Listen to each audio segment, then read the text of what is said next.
नीचे आओ। तो वो नीचे जाती है और माँ कहती है कि चलो आज एक नया गेम खेलते हैं। तब वो कहती है माँ मुझे गेम नहीं, मुझे अपने पापा से मिलना है। तब वो कहती है तुम अपने पापा के बारे में क्या जानती हो। तभी वो खिड़की के पास देखती है कि वहाँ पे एक मुखौटा पहने एक आदमी आता है जिसके हाथ में गन होती है, और वो वहाँ से डरकर भाग के ऊपर जाती है और माँ से कहती है माँ आप भी चुप जाओ। पर उसकी माँ बीमार होने के कारण वहाँ से नहीं हिलती है। फिर अगले सीन में दिखाया जाता है कि वो कातिल आदमी अंदर आता है और कहता है कि मिस्टर वाइट कहाँ है, जो उसका हस्बैंड होता है। वो कहते हैं मिस्टर वाइट यहाँ पे घर पे नहीं। तब वो अगले सीन में देखते हैं कि वो उसको गोली मार देता है और ऊपर जाता है कि शायद कोई ऊपर तो नहीं है, क्योंकि वो नहीं चाहता कोई कोई भी सुराग छोड़े। जैसे वो ऊपर जाता है वो मैडलिन जो छोटी सी बच्ची होती है अपने पिता की गन से उसे शूट कर देती है, जिससे वो नीचे गिर जाता है। फिर अगले सीन में हमें ये देखने को मिलता है कि वो अपन उस बॉडी को लेकर दफनाने के लिए बाहर लेकर जाती है, और जैसे ही वो दफनाने के लिए बाहर लेकर जाती है वो बॉडी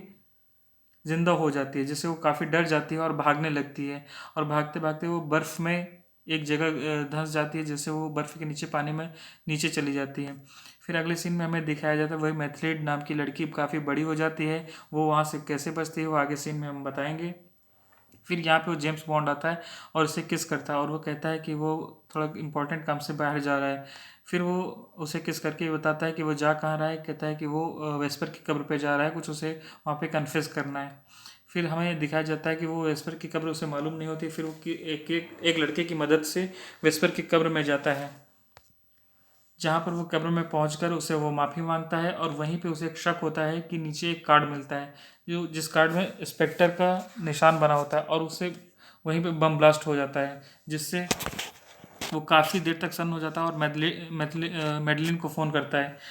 कि वो ठीक है या नहीं। और फिर उसी लड़के के पीछे भागने की कोशिश करता है जो लड़का उसको वहाँ तक पहुँचाया था। फिर हम देखते हैं अगले सीन में कि वहाँ पे कुछ गुंडे आ जाते हैं, जिसमें एक इलेक्ट्रॉनिक आई वाला आदमी भी होता है, और वहाँ पे गोलीबारी स्टार्ट हो जाती है। फिर अगले सीन में देखते हैं कि वो उसी इलेक्ट्रॉनिक आई वाले आदमी को पकड़ लेता है और उससे पूछता है कि वो उसके पीछे क्यों पड़ा है। तो वो बताता है कि मैथलीड एक इंस्पेक्टर की लड़की है,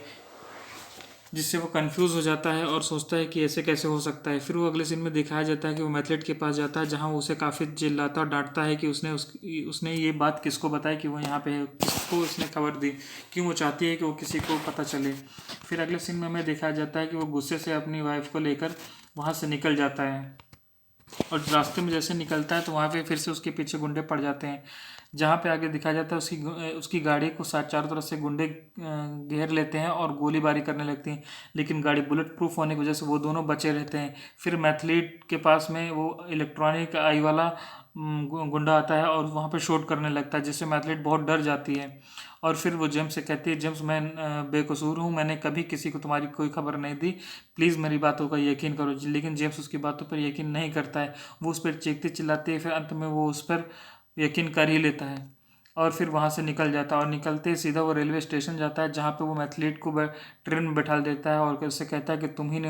क्योंकि वो उसे यकीन ही नहीं होता है कि उसकी यहाँ आने की खबर किसने दी, और वो मैथलीट पे शक करता है, इसलिए मैथलीट को वो ट्रेन में छोड़कर उसे अलविदा करता है और कहता है कि वो अब उससे कभी नहीं मिलेगा। फिर अगले सीन में हमें ये दिखाया जाता है कि वोल्डो नाम का एक वोल्डो जो ओब्रिचिव होता है, जो करप्ट साइंटिस्ट होता है, वो दिखाया जाता है। वो एक रशियन होता है और चिड़चिड़ा आदमी होता है। उसे एक फ़ोन कॉल आता है, और वो फ़ोन कॉल उसी आदमी का होता है जो लूसीफर और उसके गुंडों का ही होता है, और उससे कहते हैं कि वो हेरिकल प्रोजेक्ट्स का एक नैनोबॉट्स एक वायल शीशी में रख के हमें वापस दे दे। तो वो कहता है ठीक है, और सारे डेटा को भी वो दे दे जो डीएनए बेस्ड डेटा होते हैं। फिर वहाँ पे उसके आदमी आ जाते हैं और इलेक्ट्रॉनिक आई वाला आदमी आता है और उससे कहता है कि वो उसे हेरिकल्स प्रोजेक्ट और वो पेन ड्राइव और वो क्या कहते और वो वायरस की वायल शीशी उसको दे दे।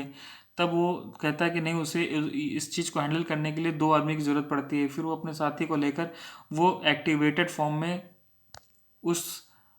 वायरस हेरल्ड जो प्रोजेक्ट होता है उसको उसको दे देता है, और वहाँ पे बम ब्लास्ट करके वो लोग निकल जाते हैं। फिर अगले सीन में हमें ये दिखाया जाता है कि उसी एम, ये जो ऑर्गेनाइजेशन के जो सबसे बड़ा लीडर होता है वो एम ही होता है। एम एम के पास क्लर्क आती है और उससे पूछती है कि हमारे लैब में कुछ बहुत खतरनाक हुआ है, वो क्या है। तो वो उसे इस बात से इनकार कर देता है कि वहाँ पे कुछ ऐसा कुछ बड़ा हुआ है। और आगे सीन में हम ये देखते हैं कि फिर जेम्स ही जेम्स बॉन्ड के पास जाता है और जेम्स बॉन्ड से कहता है कि उसको एक काम है, एक पैकेट उठाना है क्यूबा में, वहाँ उसकी एक सेक्रेटरी है जो उसको हेल्प करेगी। और वो ठीक है कहता है कि मैं मान जाता हूँ। फिर वो वहाँ जाता है लेकिन जैसे ही उस बार से बाहर निकलता है तो उसकी गाड़ी खराब हो जाती है। फिर अगले सीन में देखने को मिलता है वहाँ पे एक लड़की आती है जिसका नाम होता है नाओमी। नाओमी जेम्स बॉन्ड को एक लिफ्ट देती है और लिफ्ट दे के उसके घर जाती है और फिर उसे बताती है कि वो कमांडर जेम्स बॉन्ड के जाने के बाद 007 अपॉइंट हुई है, जिस पे जेम्स बॉन्ड उससे कंग्रेचुलेशन कहता है और वो बताती है कि उसके रास्ते में ना आए। तो जेम्स कहता है कि मैं रास्ते में भला क्यों, लेकिन अगर इससे इंस्पेक्टर जुड़ा है तो मैं इस केस में हूँ। फिर आगे एक सीन में दिखाया जाता है कि वहाँ पे ब्लोफील्ड का फोटो दिखाया जाता है, जिसमें ब्लोफील्ड पे वो लोग नज़र रख रहे होते हैं और जेम्स बॉन्ड के ऑर्गेनाइजेशन के लोग, जिसमें वो कुछ बड़बड़ा रहा होता है और इस बड़बड़ाने की वजह से वो लोग उस पर कुछ कार्रवाई भी नहीं कर पाते और ना ही उससे कुछ बात उगलवा पाते हैं कि क्या दरअसल हो रहा है जो लैब में चोरी हुई और हेरिकल्स प्रोजेक्ट के बारे में, क्योंकि सारी जानकारी ब्लोफील्ड को ही थी। फिर यहाँ पे देखा जाता है आगे सीन में कि जेम्स बॉन्ड उसी पैलोमा नाम की लड़की के पास में जाता है जो क्यूबा में होती है। ये फेलिक्स की ही एजेंट होती है। वो उसे नीचे लेकर जाते हैं जहाँ उसे कपड़े पहनाकर उसी पार्टी में लेकर जाती है जहाँ इंस्पेक्टर के सारे लोग, और वो जहाँ से उसे पैकेट उठाना होता है। दरअसल पैकेट कोई और नहीं बल्कि वो वही करप्ट साइंटिस्ट ही होता है जो वाल्डो ओब्रेचिव रहता है। फिर हमें वो उसके कान में लगा देती है एक नैनो ईयरबॉट, जिसकी वजह से दोनों कनेक्टेड रह सकें और दोनों एक दूसरे को सुन सकें। फिर थोड़ी देर में हमें ये दिखाया जाता है कि वो जो नैनो बॉट्स जो वहाँ से चोरी हुआ था वही साइंटिस्ट उसे वेपनाइज्ड कर देता है और वही चीज़ उसे उठाकर सीधा इलेक्ट्रॉनिक आई वाले आदमी को दे देता है और इलेक्ट्रॉनिक वाला आदमी उसको पहचान लेता है और देख लेता है और वहीं से वो कहता है कि हैप्पी बर्थडे और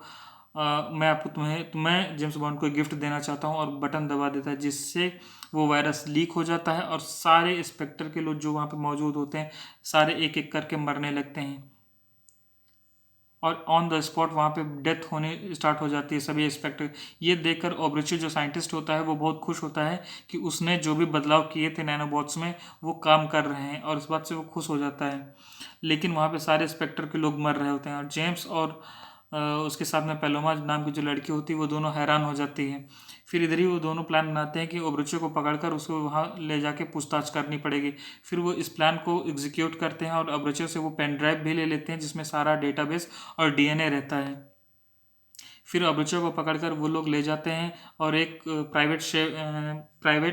जेट पे लेकर वो फेलिक्स के शिप पे ले जाता है, जहाँ पे ओब्रिचो से वो पूछताछ करता है कि वो कैसे इन सब झमेले में पड़ा और कैसे वो चीज़ पड़ा। लेकिन यहाँ पे सीआईए एजेंट जो लोगन ऐश होता है वो उसको इंटरप्ट करता है क्योंकि वो भी उन लोगों से मिला होता है और उनमें से ही एक होता है। फिर जेम्स उससे पूछता है कि वहाँ पे सिर्फ वो ही क्यों बचा, इंस्पेक्टर के लोग ही क्यों मरे। तब वहाँ पे वो बताता है कि ये perfect DNA based biological weapon है और ये सिर्फ और सिर्फ टारगेटेड लोगों पर ही वर्क करता है। तो फिर वो कहता है कि जेम्स बॉन्ड कभी उसका टारगेट था ही नहीं, वो तो सिर्फ उसे दिखाना चाहता था कि ये कैसे वर्क करता है। फिर आगे सीन में देखने को मिलता है कि जब लोगन ऐश वहाँ पे बंदूक निकालता है और उन लोगों को मारने की कोशिश करता है, तभी एक झपट में गोली फेलिक्स को लग जाती है और फेलिक्स उससे घायल हो जाता है। और फिर दूसरे सीन में देखने को मिलता है कि वो दोनों फाइट करते हैं और जिसकी वजह से वो जेम्स बॉन्ड पर भी गोली तान देता है, जिससे जेम्स बॉन्ड भागकर फेलिक्स के पास आ जाता है और फेलिक्स को गोली लगने की वजह से काफ़ी ब्लीडिंग हो रही होती है। और वहाँ पे ये दिखाया जाता है कि लोगन ऐश वहाँ पे बॉम्ब लगा देता है, जिससे कि और बॉम्ब लगाकर ओब्रिचो साइंटिस्ट के साथ में वहाँ से निकल जाता है। फिर हमने दूसरे सीन में दिखाने को मिलता है कि फेलिक्स वहाँ पे मर चुका होता है। जेम्स बॉन्ड वहाँ पे बहुत नाराज़ और बहुत गुस्से में होता है गुस्से में होता है और बॉम्ब की वजह से वहाँ पे उस शिप में काफ़ी पानी भर जाता है, लेकिन जेम्स वहाँ से अपनी जान बचा कर निकलता है और साथ ही वो सिगार ले जाता है जो सिगार उसे पैलोमा देती है। फिर नेक्स्ट सीन में देखा जाता है जेम्स उसी ऑर्गेनाइजेशन के हेड ऑफिस में पहुंचता है जहाँ पे सारे लोग मौजूद होते हैं। वहाँ पे नौमी भी मौजूद होती है। वहाँ पे नौमी अपने अहदे का काफ़ी प्राउड करती है और जेम्स को नीचा दिखाने की कोशिश करती है, जिसमें ओब्रिचो के बारे में पूछती है तो जेम्स उससे कहता है कि ओब्रिचो तो बेवफा निकला, वो तो मेरा नहीं हो सका। तब उसे समझ जाती है कि जेम्स की पहुंच से वो निकल के कहीं भाग गया। फिर इसके बाद में सेक्रेटरी जेम्स को कहती है कि अंदर जाओ। तब जेम्स अंदर जाता है और वो उसको बाहर वेट करती है और जब वो जेम्स में एम से मिलता है, तब उससे बताता है कि वो शिकायत करता है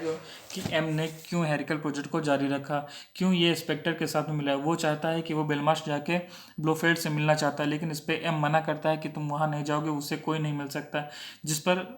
जेम्स गुस्सा हो जाता है और वहाँ से गुस्से से बाहर निकलता है। और ये सब कुछ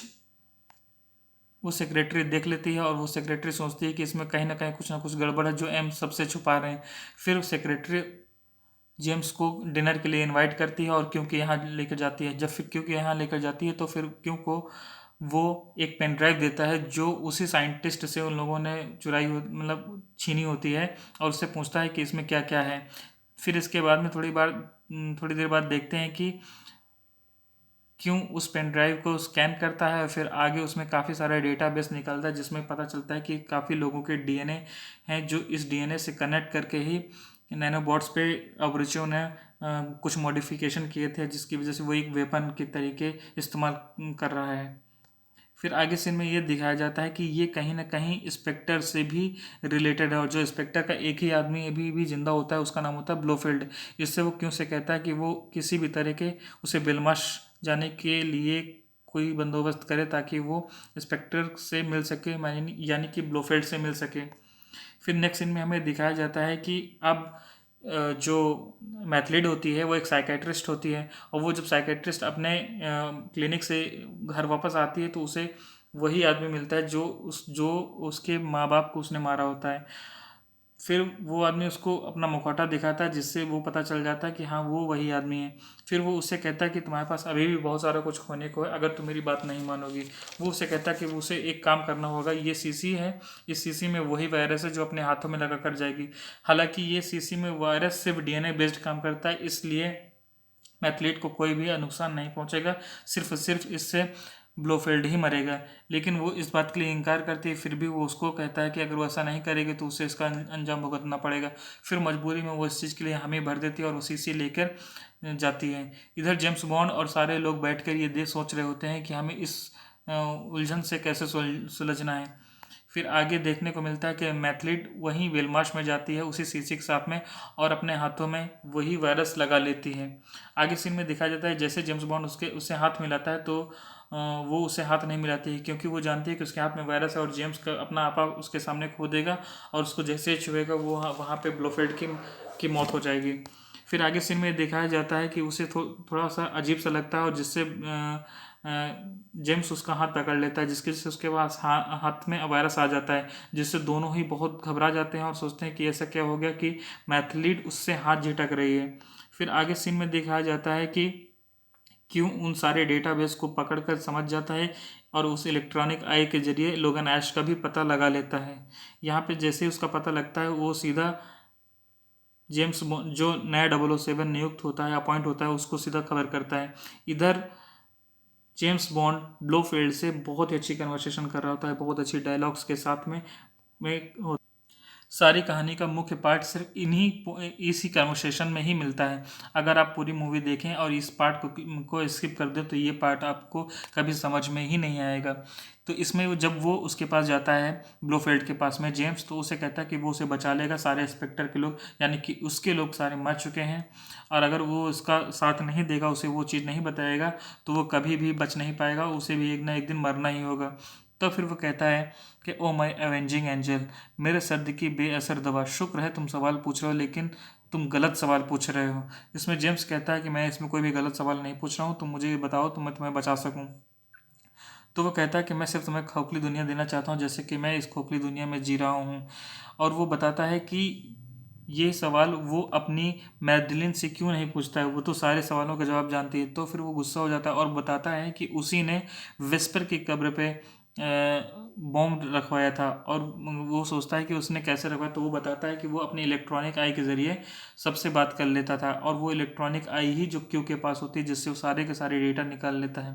फिर आगे सीन में जब वो बोलता है कि उसने विस्पर की कब्र को उसने तोड़वाया, और ये सारी जब बातें होता है तो उससे अचानक से गुस्सा आ जाता है और उसे छू लेता है, और जैसे ही छूता है तो वो वायरस उसके अंदर चला जाता है और वो भी उसी तरह तड़प तड़प के मर जाता है। फिर अगले सीन में दिखा जाता है वो भी अपना ब्लड सैंपल जो है स्कैन कराता है, जिससे ये पता चलता है कि उसके अंदर वो सैंपल है जो वो हेरिकल प्रोजेक्ट्स में होता है। तो इसकी वजह से वो बताता है कि ये कभी ख़त्म नहीं होता है, उसकी बॉडी में हमेशा के लिए रहता है, इसे कभी ख़त्म या नष्ट नहीं किया जा सकता, इसका कोई एंटीडोट भी अभी तक नहीं है। फिर नेक्स्ट सीन में ये बताया जाता है कि जेम्स बहुत ही इमोशनल होकर बहुत ही प्यार से मैडलिन के यहाँ जाता है और मैडलिन से अपने गुनाहों की माफ़ी मांगता है और उसे बताता है कि उसने कभी ज़िंदगी में अपनी लाइफ में किसी भी औरत से प्यार किया तो वो तो मैथलीट थी। फिर मैथलीट भी उस वहीं पे आ जाती है और उसे जैसे ही किस करने लगती है तो उसकी बेटी आ जाती है। उस बेटी को देखकर कहता है कि क्या ये मेरी बेटी है? तो मैथलीट कहती नहीं, ये तुम्हारी बेटी नहीं है। फिर दूसरे सीन में दिखाया जाता है कि मैथलीट मैथलीड वहाँ पे उसको वो बोलती है कि वो ये सारी बातें उसे पहले ही बताना चाहती थी, लेकिन उसने कभी उसकी बात सुनी ही नहीं। फिर नेक्स्ट सीन में दिखाते हैं कि वो अपने पापा के पुरानी चीज़ों के बारे में बताती है कि उसके पापा ने कैसे सारे के सारे लोगों को मारा, जिससे लूसीफर सैफिन के पिता माँ बाप सब लोगों को और उनके दोस्तों को मारता है, लेकिन उसमें लूसीफर सैफिन ही बच पाता है। ये सारी की सारी चीज़ें बताती है कि डायोक्सिन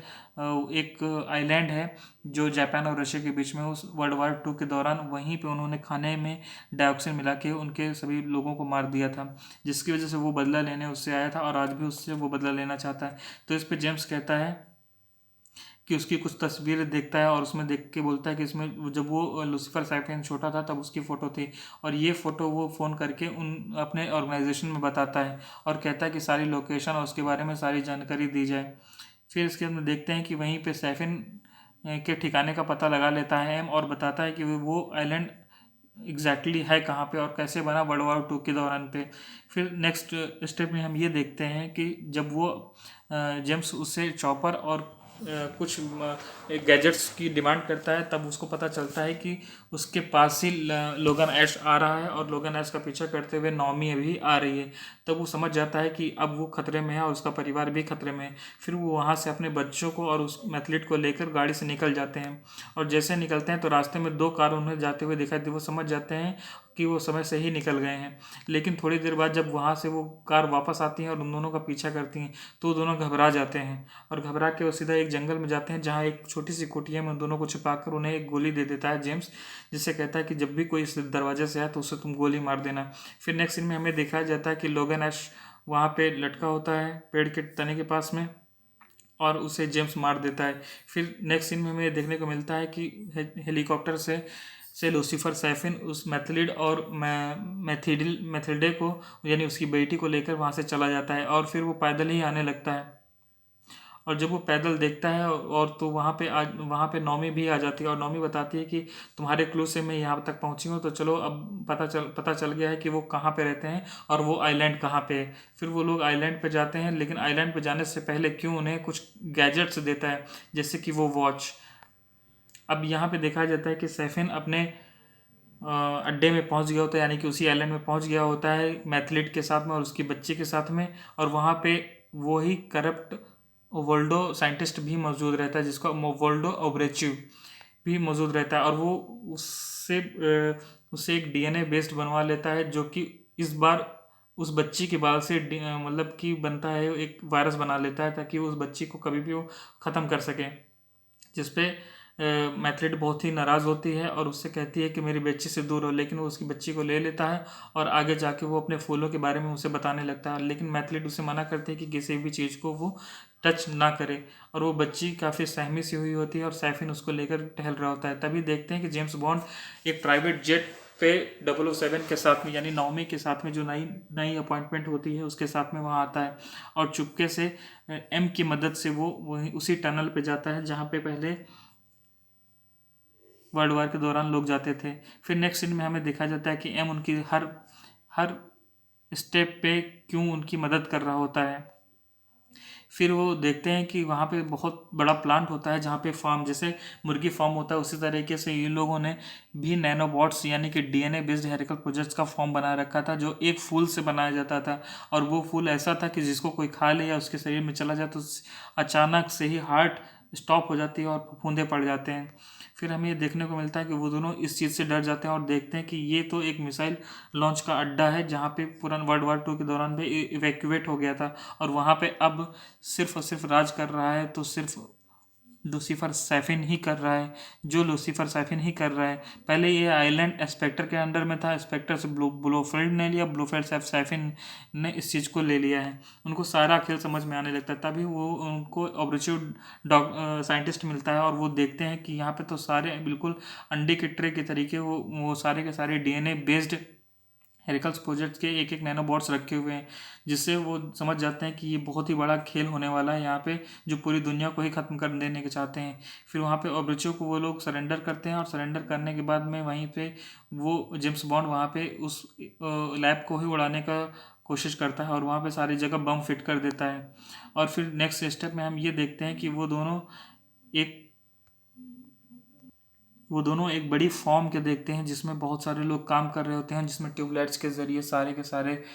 जो भी नैनोबॉट्स या वायरस हैं, वायरस को वहाँ पे ब्रीड कर रहे होते हैं। फिर नेक्स्ट सीन में हमें ये दिखाया जाता है कि वो वहीं पे मैथलीट बैठी होती है, जैसे वो फूल का हीरस पिलाने की कोशिश करता है इलेक्ट्रॉनिक आई वाला आदमी, ताकि वो वहाँ पे उसको पी के वो भी मर जाए, लेकिन वो नहीं पीती है और वो उसके ऊपर वही चाय फेंक कर चली जाती है और अंदर से और बाहर से लॉक कर देती है। फिर नेक्स्ट सीन में हमें दिखाया जाता है कि जेम्स भी वहाँ पे आ जाता है, जहाँ पे सैफिन उसकी बेटी के साथ में बैठा होता है, लेकिन जेम्स मौका पाके वहाँ पे फायरिंग करता है और उसके सारे गुंडों को मार देता है, लेकिन वहाँ से सैफिन बच कर निकल जाता है। और जैसे ही निकल जाता है तब वो देखते हैं कि वो छोटी सी बच्ची उन दोनों के पास में आ जाती है, जिससे मैथलीट बहुत खुश होती है और जेम्स भी भावुक हो जाता है कि उसकी बेटी शुक्र है कि बच गई। फिर नेक्स्ट सीन में हमें देखा जाता है कि एम उनके निकलने में क्यों से मदद देता है और क्यों उनको बताता है कि किस तरह से निकलना है। फिर यहाँ पे लास्ट में वो मैथलीट को किस करता है जेम्स और अपने बच्चों के साथ नौमी को भेज देता है, ताकि वो लोग वहाँ से निकल जाएं और वो उन लोगों से डिमांड करता है कि मिसाइल्स को तैयार रखें और ताकि इस जगह को डिस्ट्रॉय कर सके, वरना ये बहुत ही बड़ा भयानक रूप ले लेगी और सब जगह अफरा तफरी मच जाएगी, जैसे कोरोना वायरस में मच गई थी। सेम चीज़ यहाँ पे देखने को मिलती है कि वो लैब यहाँ पे उड़ा देता है और आगे चल के देखते हैं कि वो इलेक्ट्रॉनिक वाले आदमी से भी लड़ता है, जिससे वो अपने टेक्निकल वॉच के जरिए वहाँ पे इलेक्ट्रॉनिक मैग्नेटिक फील्ड जनरेट करता है, जिससे उसकी आँख फट जाती है और वो मर जाता है। फिर नेक्स्ट सीन में हमें देखा जाता है कि वो द्वार खोल देता है, ताकि सारे के सारे द्वार खोलने से वो फॉर्म में जो फॉर्म होती है वहाँ पे वायरस की, वहाँ पे मिसाइल्स आ सकें और वहाँ पे पूरा तरीके से डिस्ट्रॉय कर सके, क्योंकि वो सीमेंटेड होती है, बहुत ही मजबूत होती है, जहाँ पे शायद ही मतलब कंफर्म नहीं हो सकता था कि वो पूरी लैब नष्ट होगी या नहीं। वो नहीं चाहते थे कि कहीं से भी कोई भी लापरवाही बरती जाए। फिर वहाँ से जैसे ही खुलता है और वो बाहर आने की कोशिश करता है कि वहाँ से निकल जाए, लेकिन तभी सैफिन आ जाता है और उस पर शूट कर देता है। और जैसे शूट करता है तो जेम्स बॉन्ड वहाँ से उठता है और तुरंत उसके ऊपर धावा कर देता है, और जैसे ही करता है तो सैफिन उसके ऊपर वही वायरस छोड़ देता है और जिसकी वजह से वो इन्फेक्ट हो जाता है, लेकिन वो मरता नहीं है। और वो कहता है कि अगर वो बचना चाहता है तो वो दूसरों से भी दूर रहे और अगर वो दूर रहेगा तभी उसके साथ वाले भी जिंदा रहेंगे और वो भी जिंदा रहेगा। फिर अगले सीन में ये दिखाया जाता है कि नाओमी मैथलीट और उसकी बच्ची को लेकर एक सेफ जगह पर पहुंच जाती है, जहाँ पे जेम्स आखिरी बार मैथलीट से बात करने की कोशिश करता है। फिर नेक्स्ट सीन में हमें दिखाया जाता है कि वहाँ से मिसाइल्स लॉन्च हो चुकी होती हैं और लास्ट में वो मैथलीट से ही बात कर रहा होता है, लेकिन तब तक बहुत देर हो चुकी होती है क्योंकि वो भी इन्फेक्ट हो गया होता है, इसलिए वो वहाँ से बच के नहीं जा पाता है। और नेक्स्ट सीन में हमें देखा जाता है कि सब जेम्स बॉन्ड रहता है या नहीं रहता है ये तो आगे ही पता चलेगा, क्योंकि जेम्स बॉन्ड इतनी जल्दी नहीं मर सकता हमारे अकॉर्डिंग। लेकिन पिक्चर फिल्म में ये दिखाई जाती है कि जेम्स वहाँ पे मर जाता है, क्योंकि वहाँ पे मिसाइल्स का अटैक होता है और सारे के सारे लोग भावुक हो जाते हैं। यहीं से हमारी मूवी समाप्त होती है। आगे का जो पार्ट आएगा फिर मैं बताऊँगा। तब तक के लिए आप प्लीज़ मेरे चैनल को लाइक और सब्सक्राइब करिए और मुझे बताइए कि मैं इसको और अच्छा कैसे बना सकूँ, क्योंकि मेरे पास एक लिमिटेड रिसोर्स है। बट हाँ, मैं कोशिश पूरी करूँगा जो भी मुझसे हो सकेगा, इसलिए मुझे सपोर्ट करें। धन्यवाद और लाइक और सब्सक्राइब ज़रूर करें।